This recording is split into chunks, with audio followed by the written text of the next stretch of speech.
So after essentially cutting apart that entire front and getting the pocket doors working, it was time to address the speakers. And mainly what I was going to do with the speakers was, number one, replace the cloth. But part of the reason I stripped this down to the original finishes, I didn't like the tone of the finish that was on there. Like I said, it was a toned lacquer, so the grain was really hidden and it was a dark brown. It's obviously walnut, so it's going to stay a little bit darker, but I wanted to lighten it up as much as possible. So the one spot I could do that pretty easily was changing out the speaker fabric. So you could see on the one side, I already have it changed out, so you could see the difference in the color. And I'm going to show you how I took this apart to change it out. It's also a nicer grade of fabric, which will better keep the dust out, because what is originally on there is just kind of some sort of loose tweed, so it was pretty porous. And like I said, I wanted to lighten it up. So just by looking at it, I was hoping that this lattice woven work on the front was an older style edge banding tape, and it was. So I was able to take a scraper and get around the edges and pry off that entire piece in one unit, so I didn't have to replace it, which was really nice. And it didn't matter if I messed up the fabric, because like I said, I'm also replacing that. So the edge of this was glued down pretty well, but once I got through the edge, after that it kind of popped off the fabric pretty easily. One of the nicer thing about restoring older furniture, usually the glue is not as good as modern glues, so stuff has a tendency to come apart a little bit easier. You can see it was a little bit tedious. I'm trying to keep as much of this intact as possible. One of the panels had a couple pieces of broken lattice, which I end up replacing, but in general they popped right off. And you could see the one on the right hand side, I put osmo oil on, which is the finish I'm going to use. The color is very subtle, especially on camera, but in real life the whole piece lightens up. And like I keep saying, because what was on here was a toned lacquer, it really muted all the grain and all of the hues. It really kind of evened out the walnut. So stripping it down and putting on a more natural finish is going to make all those different colors pop much nicer. So in order to replace those two pieces, like I said, this is an old style edge banding, so I was really lucky. It was just all glued together. So I just used my veneer iron to heat up each joint. I could get a putty knife under there while it dried, because if you didn't do that, it just kind of stuck back together, and then I could break it apart. I have walnut edge banding, which I put in its place. Obviously you could see I just put where it was, the marks. It was easy to line up. I used the veneer iron to reattach it. It's a very simple fix. The color match is not perfect, because obviously this is new veneer tape versus an older veneer tape, and if you watch any sort of woodworking videos or restoration videos, anyone will tell you that the grain on older lumber is a little bit nicer, a little bit different, and it does stick out a little bit, which I'm not super happy about. But I'm kind of hoping over time with exposure, especially if you're putting this in a room where there's UV light, eventually all of this stuff is going to oxidize and change color a little bit. So it was a little bit of a trade-off. The two pieces I took out were pretty compromised, so they had to be replaced, but I didn't love the match I got. So then to address the speakers, all I did was pull off this old fabric. You could see it was pretty coarse, not even a super tight weave. And then all I did was look up speaker grill fabric on Amazon, and I just replaced that new material on top. Like I said, I wanted something that still looked a little retro, not too modern, but I wanted to brighten it up a bit. And the color choice, I'm not gonna lie, I went back and forth quite a bit, but I tried to get something that would match the legs, and that is what I settled on. This, I tried a couple different ways to attach this, a couple different glues, a couple different spray adhesives. All of it leaked through the fabric, so I ended up putting spray adhesive on one side of the surface, which doesn't stick super well, to be perfectly honest, but it stuck enough that I could work my way around it, kind of like you would stretching a canvas. Pull it not too tight, just tight enough to kind of get all those wrinkles out, and attach this that way. The lattice work going on top will also help hold this in place. I tried a couple different things, and I found out very quickly that this is some sort of composite polyester or something like that, because when heat was applied to it, it actually melted as well. So then to reattach the lattice pieces, I pre-finished these because obviously finishing them on top of the fabric, I would be nervous about getting spills and drips onto that fabric. Well, I wanted enough glue on there that it would stick, but I didn't want enough glue on there that it would squeeze out from underneath all the pieces. So I was pretty careful with how I put that glue on there.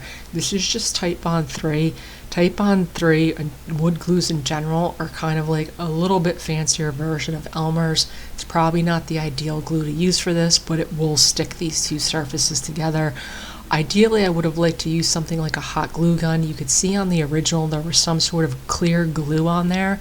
The problem with the hot glue gun that I have is there's no way I could apply it to that entire surface fast enough before where I had started had dried.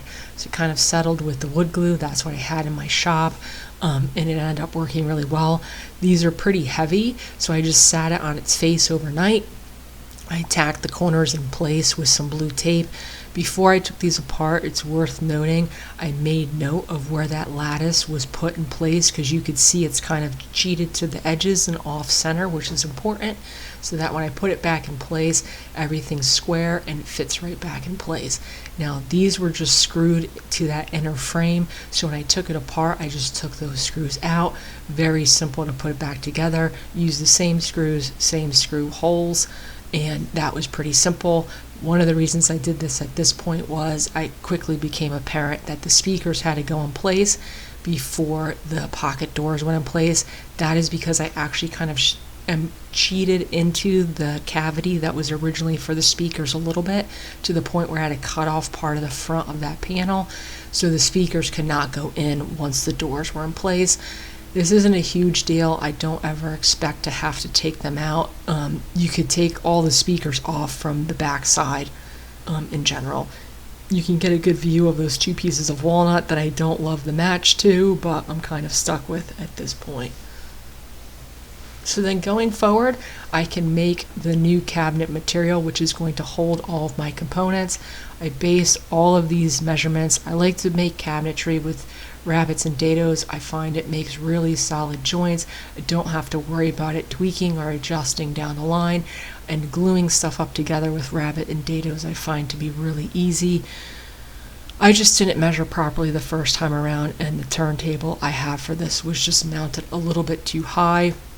The top, which is not in place, which would have made this probably not as much of a mistake, comes down further into the cabinet than it appears now, so it's a little bit too high. So I just recut the dado a couple inches below it. I'll show you how I patched that.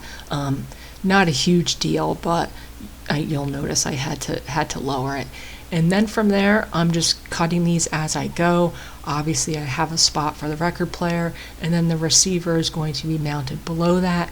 And then I wanted a little panel on the side to hold records. Obviously, this cabinet is not going to hold all the records I have, but it's a nice place to keep the cavities and the pockets for what you're currently listening to or listening to on a rotation.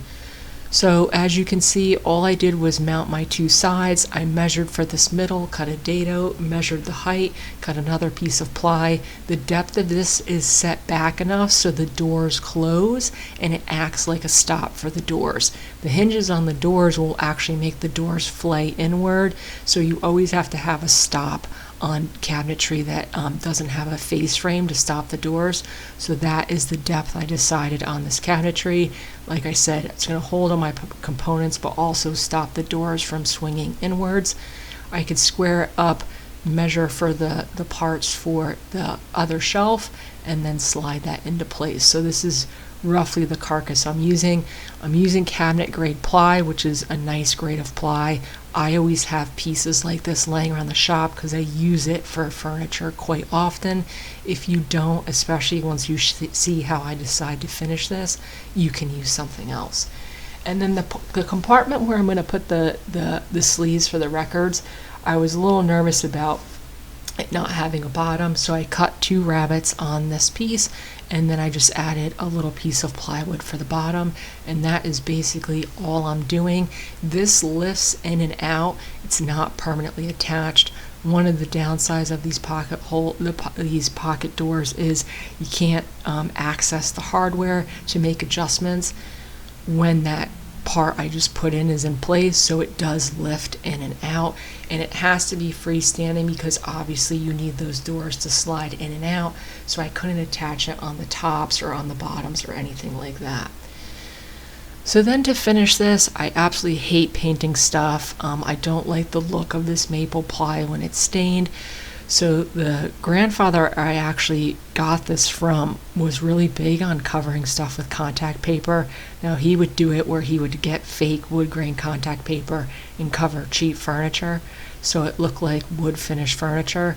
I did not decide to do that. What I decided to do was I found this antique newspaper contact paper, and the color of it actually matched the legs and the fabric I got for the speaker really well. I liked that it looked retro, and I got that to cover all the panels.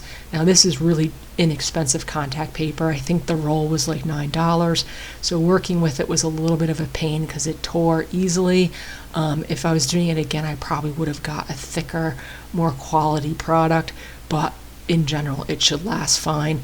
What I'm doing now is I'm just covering all of my pieces. I'm not doing the outside where you won't see it, just the parts you're going to see. I'm doing that before I glue it together because I assumed it would be a pain to do it once all the pieces were together, and I'm happy I decided to do it that way because it was hard enough doing it on these flat surfaces, getting everything square.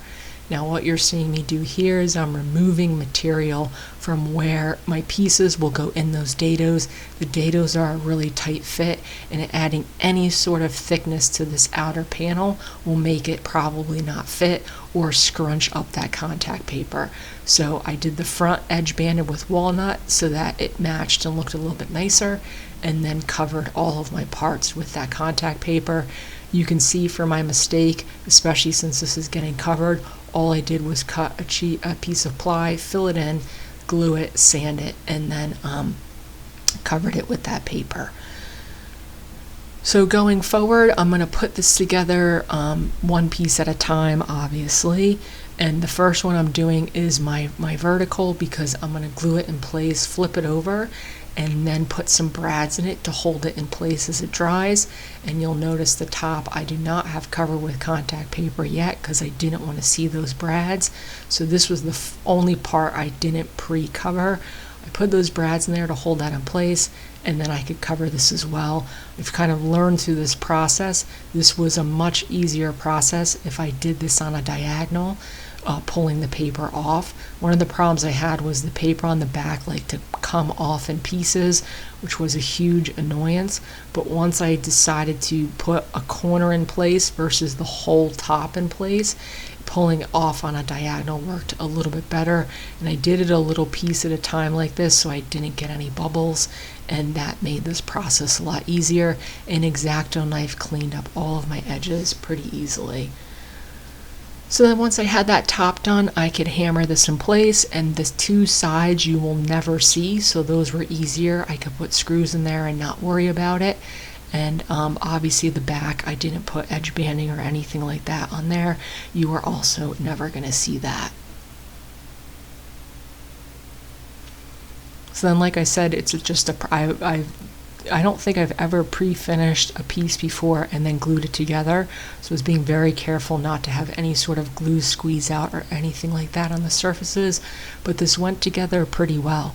So I could just pop it together. This is the one nice thing, like I said, about taking the time to bake rabbits and dados. It's a stronger unit. And it also goes together really easily. And then this is that inner part, and like I said, this will stay free floating like this. It pops in and out. I took it out a million times to make adjustments to the doors. I've taken it out twice already in place because it went from my shop, which is now cold with low humidity, into the house, which has a little bit higher humidity, so the doors have already needed to be adjusted. But it just slides in from the top. It's not super heavy, it's not hard to do, and that is basically what that inner unit looks like. I have a couple little places with the veneer tape I have to clean up, but in general I was happy with how that turned out. So then obviously I'm also going to cover the doors. Same issue, there was a dado already in the doors from the original construction, and when I pulled this apart, this veneer on the doors pulled off as well. So to cover any holes and blemishes, I used some Bondo because it dries really fast and I'm impatient. I had some laying around the shop, and then with that new flat surface, I could then cover it. Like I said, this stuff is really thin. It's not any thicker than a sheet of paper, so any sort of indents or blemishes in the surface will show through that paper. You could cover the doors and then use the X-Acto knife to cut out the cup hinge holes, and then that is basically what the doors look like. And then because this is that walnut frame is mounted on ply, there was exposed ply, so I covered the edges with walnut, that walnut edge banding. I decided to change the front of it a little bit. You'll see that later in the video.